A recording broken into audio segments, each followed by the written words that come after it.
자, 오늘은 이제 5강이고 동아시아 고대 국가의 발전과 상호 교류를 같이 배워볼 겁니다. 자, 우리 저번 시간에는 중국사 관련된 이야기를 해봤었는데 처음에 중국사는 하나라부터 시작을 해가지고 하상주, 춘추전국, 진한삼국, 위진남북조 이렇게 이어진다라는 얘기를 했습니다. 오늘 위진남북조 시기를 조금 더 심화시키고 그 다음에 수나라와 당나라까지 공부한 다음에 동시대에 한반도와 일본은 어떤 사이였나, 그 다음에 어떤 교류가 있었나 라는 거를 같이 살펴보도록 하겠습니다. 일단 연표부터 확인해 볼게요. 자, 하상주 춘추전국 이때는 처음에 국가가 이제 생겨나면서부터 철기도 들어오고 다른 나라랑 교류하면서 정복전쟁하고 이런 시기가 도래했다고 했습니다.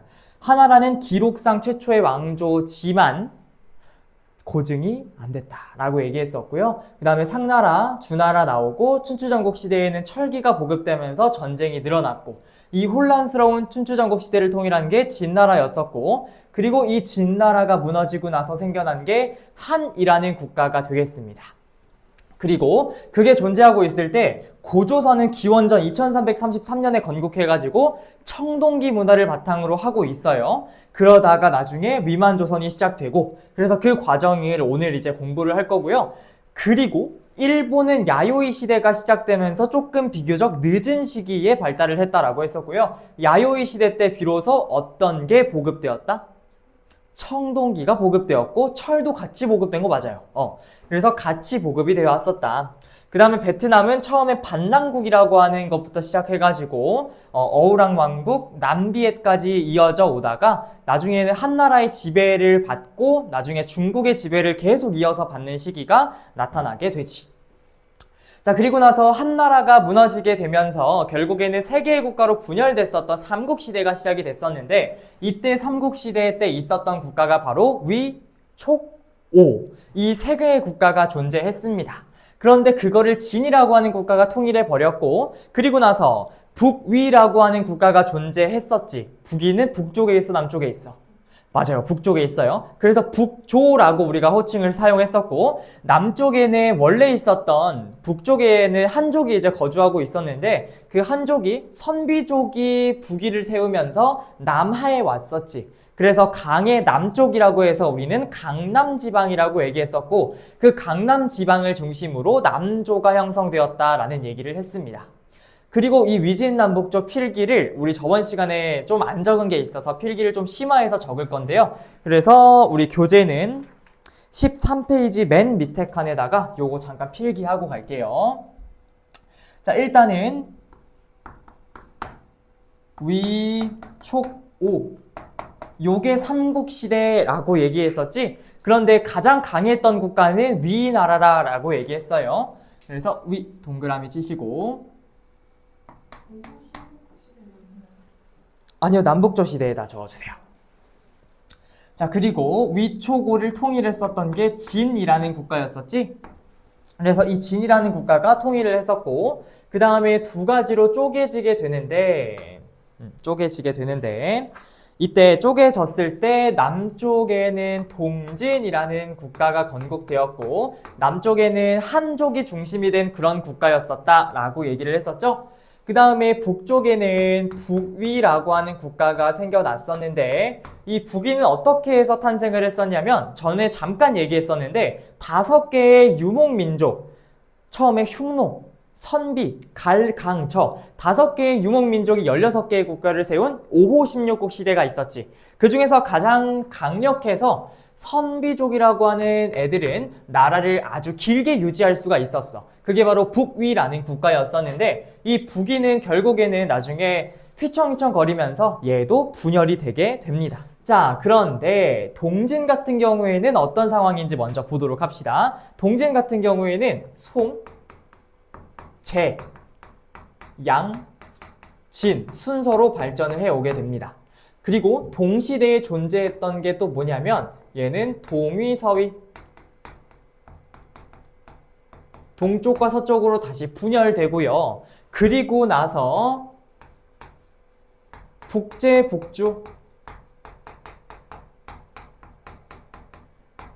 라고 하는 게 이어집니다. 그래서 여기에서 나온 사람이 바로 양견이라는 사람이었고요. 그 양견을 중심으로 해서 나중에 통일이 된 게 바로 수라고 하는 국가가 되는 겁니다. 자, 그래서 북쪽의 북이라고 하는 선비족의 국가가 계속 유지가 될 동안에 강남지방에서는 송과 같은 그런 국가들이 한족을 중심으로 존재하고 있었다는 거 기억하시면 되고요. 이 북위에서 하나만 좀 기억합시다. 중요한 정책 하나가 있는데 바로 한화정책. 요거 하나만 기억을 해둡시다. 자, 한화정책이라고 하는 건 뭐냐면 당시 북위라고 하는 국가는 선비족을 중심으로 건국을 했던 그런 국가였기 때문에 모든 시스템이나 행정체제가 선비족의 풍습과 선비족의 문화, 시스템에 맞춰져 있다는 소리입니다.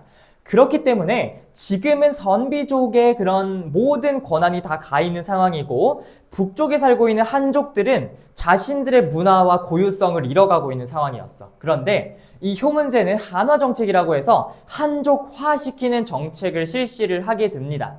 그래야지 조금 한족의 좋은 시스템을 받아들일 수 있다고 생각을 했어. 왜냐? 한족이 그동안 한나라 때 발전해 온 것 때문에 기술이나 이런 게 되게 많았거든. 근데 그거를 한화정책을 통해서 받아들이겠다라는 얘기였어.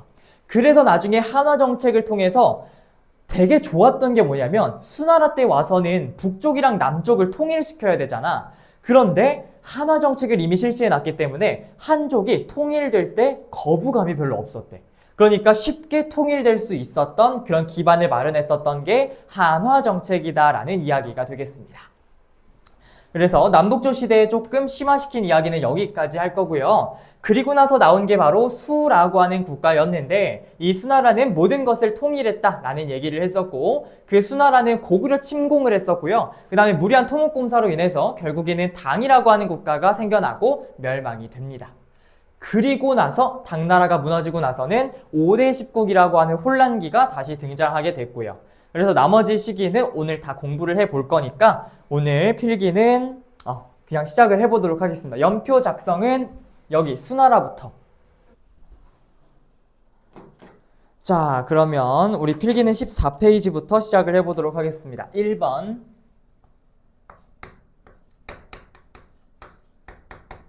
자, 중원왕조의 특징을 들어가 보도록 할 건데 전에 얘기했듯이 유목민족 말고 원래 중국 본토에 살고 있는 아이들을 중원왕조라고 얘기를 한다고 했어요. 여기부터 필기해 보도록 하겠습니다. 일단 중원왕조는 우리가 오늘 배울 게 두 개의 국가, 수나라하고 당나라가 있는데 우리는 수나라부터 들어가 보도록 하겠습니다. 1번 수.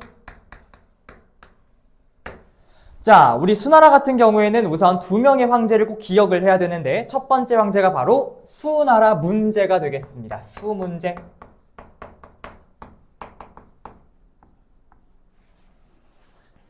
자, 일단 이 수나라 문제 같은 경우에는 가장 중요한 거, 지금 국가의 시스템을 정비하는 게 가장 중요하잖아요. 그래가지고 국가의 재정을 제일 먼저 정비합니다. 국가 재정. 그러니까 지금 국가의 재정이나 시스템을 한 번에 정리를 했고요. 그래서 부정이나 부패 같은 게 있는지 확인을 하게 되지. 그리고 나서 또 중요한 게 뭐냐면 군사력을 체크하는 것도 굉장히 중요합니다. 그래서 군사력 등을 정비하였다. 근데 이럴 수밖에 없는 게 지금 그동안 위진남북조 시기에는 모든 것이 다 달랐고 모든 것이 다 분열되어 있는 상태였지. 그러니까 그런 분열되어 있는 것들을 정비한 게 바로 수나라 문제가 되겠고요. 그래서 국가의 재정 상태나 군사력이나 정비하면서 하나로 통일하려고 하는 그런 노력이 수나라 문제 때 있었다라는 얘기가 되겠고, 그다음 두 번째 수양제로 가봅시다. 자, 수나라 양제 때는 중요한 사실이 일단 있는데 당시에 수나라 같은 경우에는 북쪽이랑 남쪽이 한 번에 통일이 된 상태였어. 그동안은 위진남북조 시기니까 북쪽에는 북위가 있고 남쪽에는 그런 강남 지방에 있었던 한족이 있었기 때문에 서로 교류할 일이 그렇게 많지는 않았습니다. 교류를 하긴 했어. 근데 걔네들끼리 생산하고 걔네들끼리 잘 먹고 잘 살면 되는 거였잖아. 근데 이젠 다르지. 왜냐하면 하나의 국가로 통일이 됐으니까 이제 화북지대랑 강남지방도 서로 교류를 해야 되는데 마땅치 않았던 거야.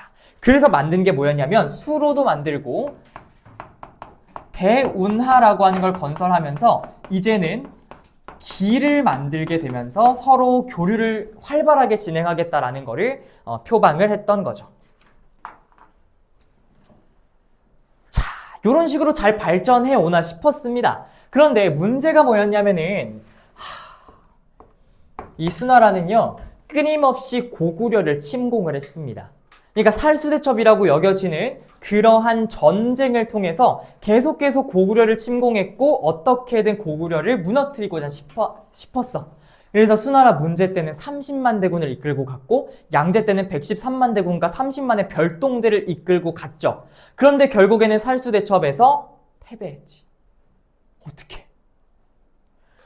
멸망을 하는 겁니다. 그렇게 국민들의 세금을 뜯어가지고 전쟁을 했어. 그런데 성과는 없지. 그런데 이미 세금은 증발해버렸잖아. 그렇기 때문에 결국에는 무리한 토목공사와 이러한 고구려 원정의 실패로 인해서 금방 멸망하게 됐어요. 그리고 나서 당나라 들어가기 전에 필기 여기다 해봅시다. 토목공사 그리고 고구려의 원정 실패, 이것이 멸망의 그런 직접적인 원인이 되었다라는 이야기가 되겠네요. 자, 그리고 우리는 두 번째 당나라로 한번 가보도록 하겠습니다. 자, 우선 당나라 같은 경우에는 수나라의 시스템을 거의 온전히 이어봤습니다. 그래서 수나라의 통치체제 계승,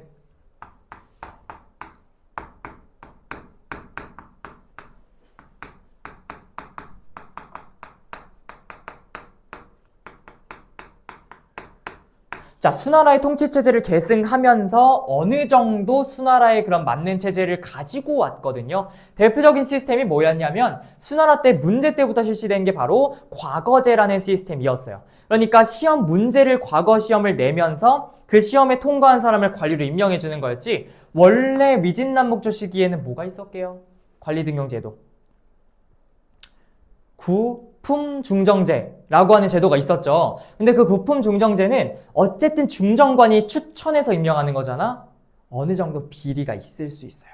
그러니까 과거제 시스템을 도입을 했었던 거를 그대로 당나라가 갖고 왔고, 삼성육부라고 하는 율령체제도 그대로 갖고 옵니다. 그래서 당나라의 그런 체제도 수나라와 거의 흡사하다라고 보시면 되겠고요. 두 번째 사실이 뭐냐면 당나라 때요, 정말 골칫덩어리였던 북방민족이 하나 있었습니다. 그게 바로 돌궐이었어.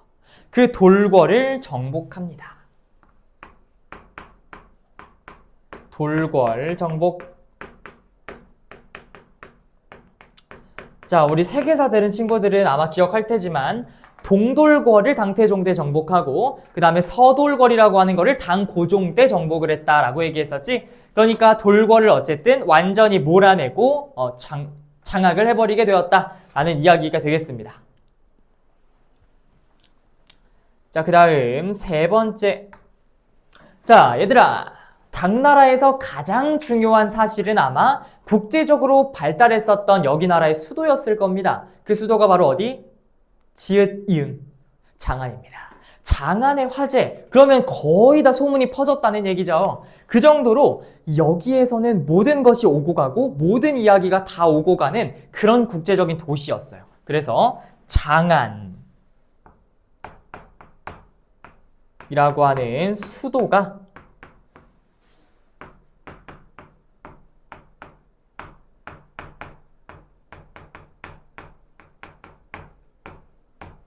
국제적으로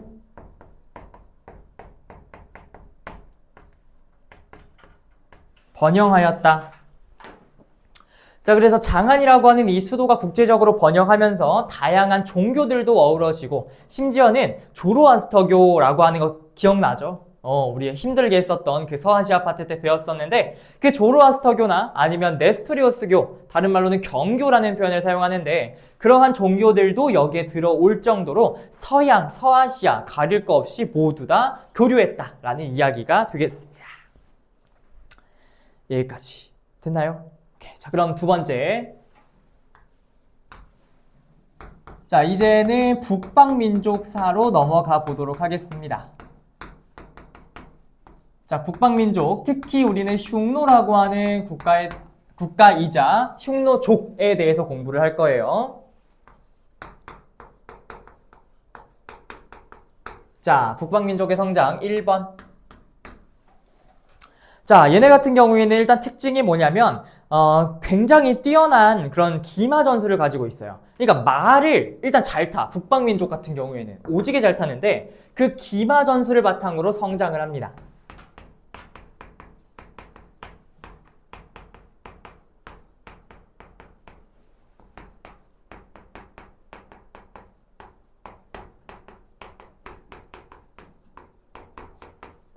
자, 그래서 이러한 기마 전술을 바탕으로 해서 많은 지역들을 정복하고 다른 그런 민족도 먹고 이러면서 영토를 키워나갔던 게 북방민족 흉노의 성장의 일단 첫 번째 내용이라고 보시면 되고요. 일단 중요한 사실은 뭐냐면 이 흉노라고 하는 얘네들은 최고 통치자, 즉 왕이라고 하는 호칭을 사용하지 않습니다. 얘네가 사용하는 호칭은 뭐냐면 선우라는 표현을 사용을 해요. 그래서 최고 통치자는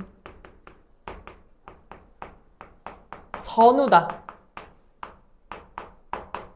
이 선우라고 하는 호칭을 사용하면서 얘네들은 선우, 묵특선우 이런 식으로 선우의 이름을 붙여서 사용합니다. 자, 그리고요. 우리 얘들아, 중원왕조 같은 경우에는 왕 밑에 다양한 관직들을 뒀었지. 그 관직이 있는 것처럼 얘네도 밑에 하위 관료들과 관직 시스템이 존재한단 말이야. 얘네들은 선우 밑에 뭐가 존재하냐면 좌현왕과 우현왕이라고 하는 그런 왕 같은 조그만 미니 왕들이 생겨나게 됩니다. 그래서 뭐 좌현왕, 우현왕 이런 왕들을 두었다. 이것도 중요한 사실. 좌현왕, 우현왕, 즉 선우 밑에 여러 명의 왕들을 두었다.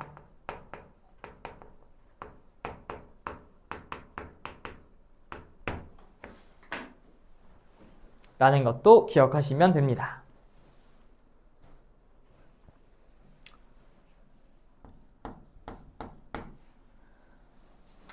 자, 우리 흉노도 전성기가 있습니다. 계속 이 흉노는 이어져 오다가 결국에는 묵특선우라고 하는 선우 때 전성기를 맞이하게 돼요. 이 묵특선우가 굉장히 중요한데 왜 중요한지는 아마 들어보면 알게 될 거예요. 자, 묵특선우, 이 당시 전성기를 이끌었던 흉노의 그런 최고 통치자였었는데 이 당시에 중국은 한 나라였습니다. 누구였냐? 한 고조였어요. 한고조 때 묵특선우가 존재하고 있었는데요. 백등산에 한고조를 묶어버립니다. 그러면서 한고조가 결국에는 납치당한 것처럼 꼼짝도 못하게 되었고 결국에는 한나라가 계속 공물을 바치게 되는 굴욕적인 외교를 하게 되는 그런 계기가 됐던 게 묵특선우예요. 그래서 한고조 포위됐다. 그게 이때였어요. 그러니까 우리가 백등산 전투에서 패배했다라는 걸 배웠잖아. 그게 이때였던 거야.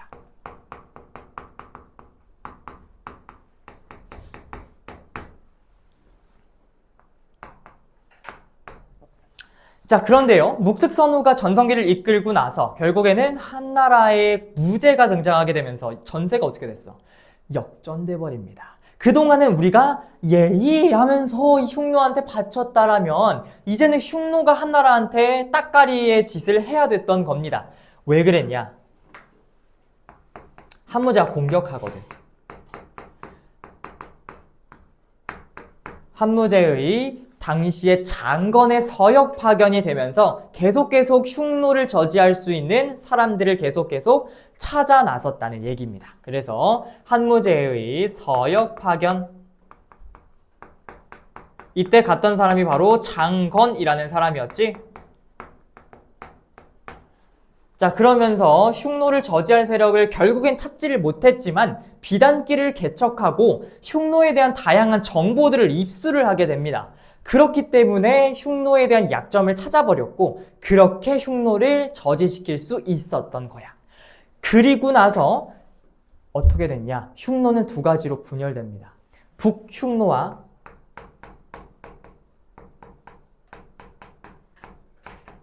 남흉노, 그러니까 여러 가지의 흉노로 분열이 돼요.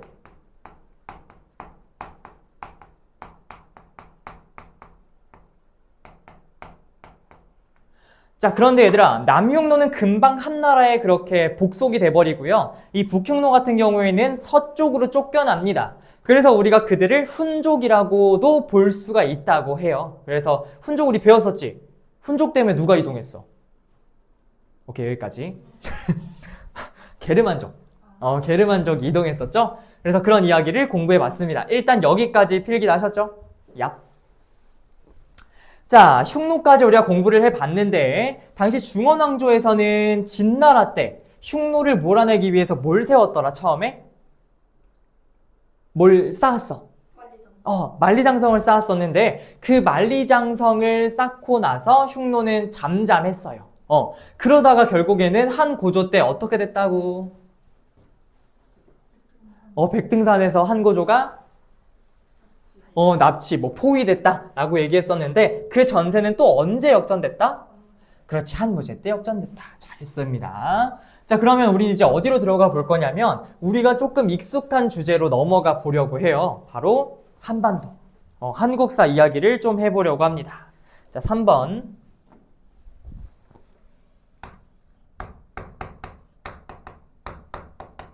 한반도 지역의 성장.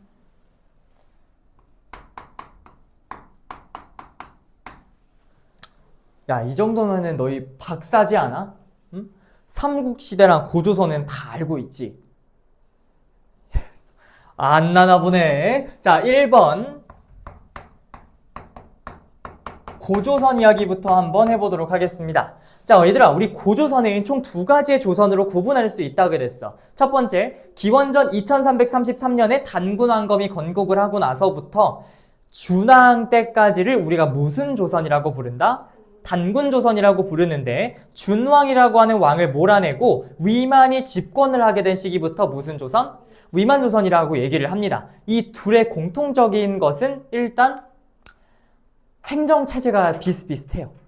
그러니까 왕이 존재한다라는 건 똑같고 재정일치사회라는 건 똑같은데 차이점이 뭐냐면 단군조선은 청동을 바탕으로 하고 있고 위만 때는 철기를 바탕으로 하고 있다라는 거. 그 점이 차이점이라고 보시면 됩니다. 자, 일단 고조선 1번. 자, 아까 얘기했듯이 고조선은 처음 건국할 때부터 청동기를 바탕으로 성장합니다. 자, 청동기를 바탕으로 성장.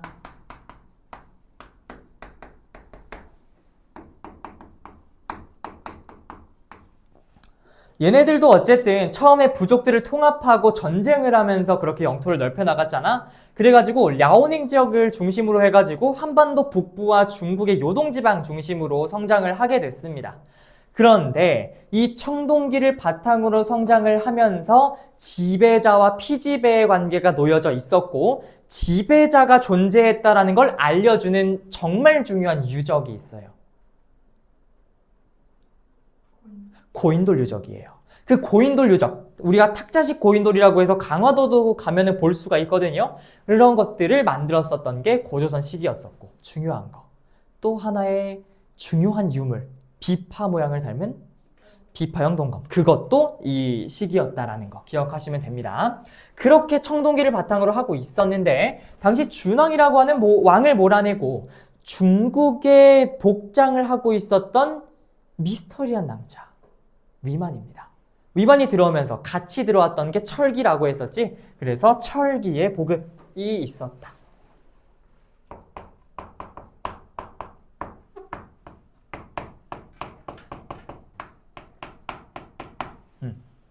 철기의 보급이 이루어졌다.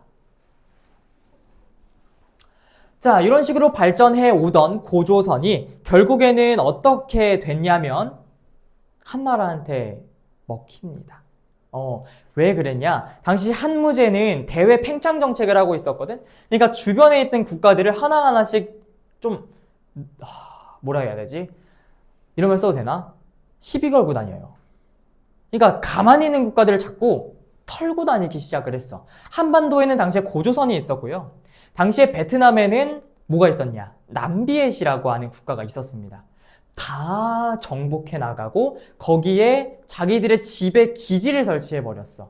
우리가 그거를 한군현이라고 얘기를 하거든. 그래서 우리 한반도에는 4군, 4개의 군현이 설치됐다 해서 한사군이라는 표현을 사용하고요. 남비에서는 9개를 설치해서 한구군이라는 표현을 사용합니다. 그래서 당시 철기의 보급이 이루어지고 나서 나중에는 한무제의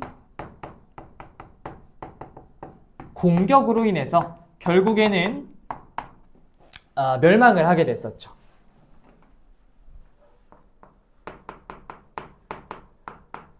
자, 이런 식으로 멸망이 되고 나서 4군이라고 하는 게 설치되었다. 그래서 우리나라는 실질적으로 약간 지배를 받는 그런 국가가 되었다라는 이야기입니다. 그래서 4군 설치까지 기억하시면 돼요.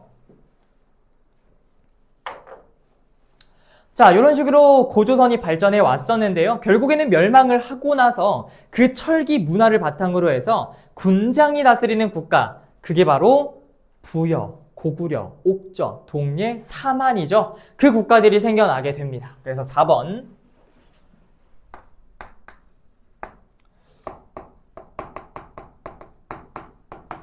자, 멸망 이후에 부여, 고구려, 옥저, 동예,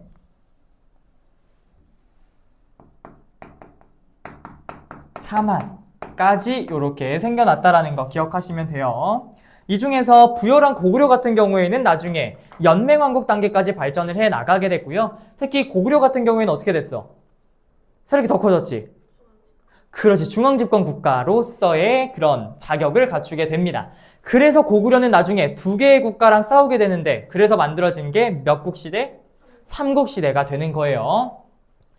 원래 지금 배우는 1호 계정 동아시아사는 부여, 고구려, 옥저동의 사만을 다시 또 배우게 돼 있어. 그래서 뭐 사출도가 어땠고, 뭐 제자회의가 어땠고, 뭐 제가회의가 어땠고, 뭐 단군 과하마 반어피가 뭐 있었고, 이런 걸 알아야 되는데 우리는 몰라도 되더라고요. 너무 다행이다. 그치?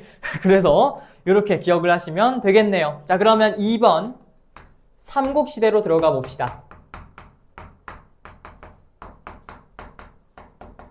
삼국시대도 간단하게만 배울 거예요. 삼국시대는 어떤 나라가 싸운 거?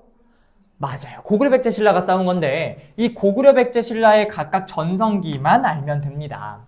자, 일단 제일 먼저 전성기를 맞이했던 거는 백제라고 하는 국가였었지. 왜냐하면 처음부터 한강유역이라고 하는 아주 좋은 땅, 비옥한 땅, 그 다음에 교통로로도 완전 좋은 땅, 이걸 가지고 있었던 게 백제였기 때문에 그 백제는 가장 먼저 전성기를 맞이할 수밖에 없는 구조였어요. 그래서 4세기 백제가 제일 먼저 전성기를 맞이하게 되고요. 그리고 나서 100년이 지났습니다. 이제는 완전히 전세가 뒤바뀌었고요. 한강을 2번째로 차지하게 된 국가가 바로 고구려라는 국가가 됩니다.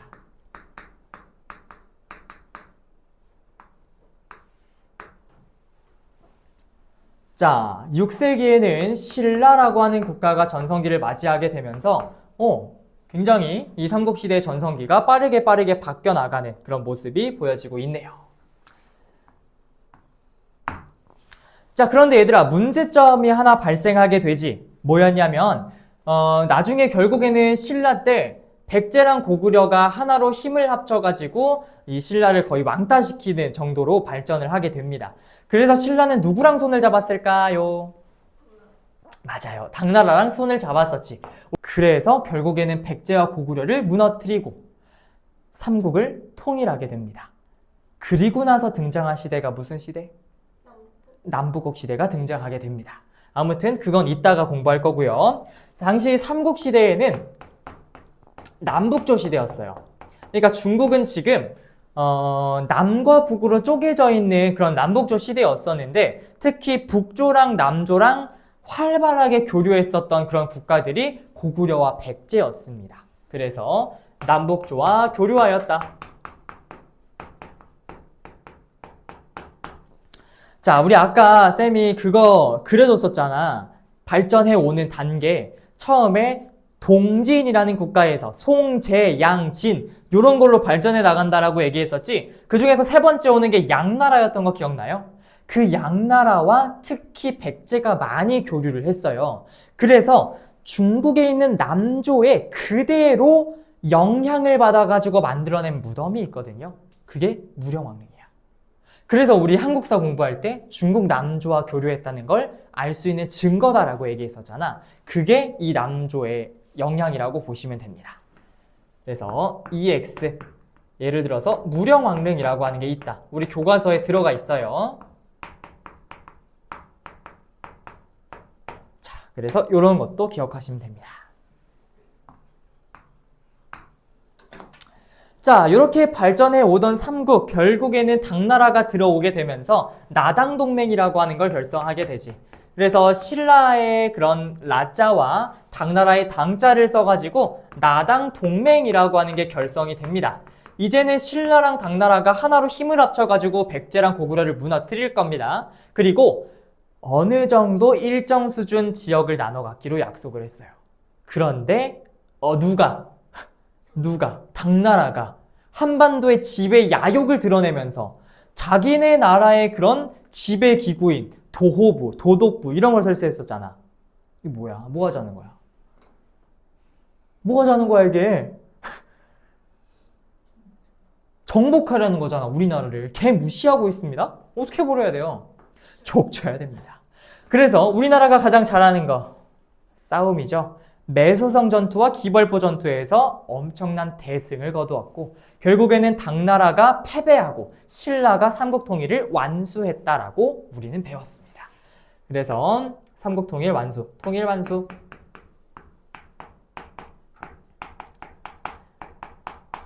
이렇게 기억하시면 돼요.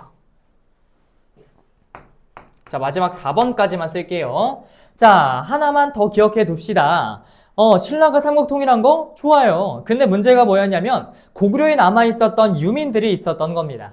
고구려에 남아있던 유민들은 결국에는 새로운 국가를 건설하길 원했었지. 근데 특히 연해주 지역에 자신들과 뜻이 맞는 그런 민족이 살고 있었던 거야. 그게 바로 말갈족이었어요. 그 말갈족이 나중에 여진족이 되고요. 그 여진족이 세우는 게 나중에 금이라는 국가가 되는 거예요. 그리고 그 금이 세운 게 나중에 청나라가 되는 거고요.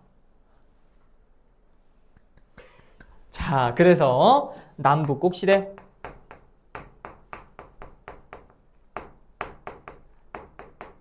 이 남북국 시대가 도래하게 되는데 그럴 수 있었던 이유는 옛 고구려의 유민들,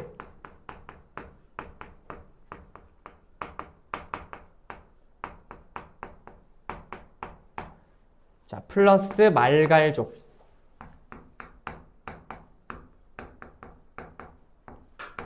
얘네가 뭘 만들었기 때문에? 그렇지, 발해라고 하는 걸 만들었기 때문에. 그래서 북쪽에는 발해가 존재하고 남쪽에는 통일신라가 존재합니다. 그런 국가가 있는 시대예요 해서 남북국 시대가 됐다라는 거고요. 이렇게 해서 한반도 지역에는 고조선과 삼국시대, 그리고 삼국시대가 존재할 때는 중국에는 남북조 시대였어. 그래서 남북조 시대와 활발히 교류했어 라는 거를 잘 기억하시면 되겠습니다.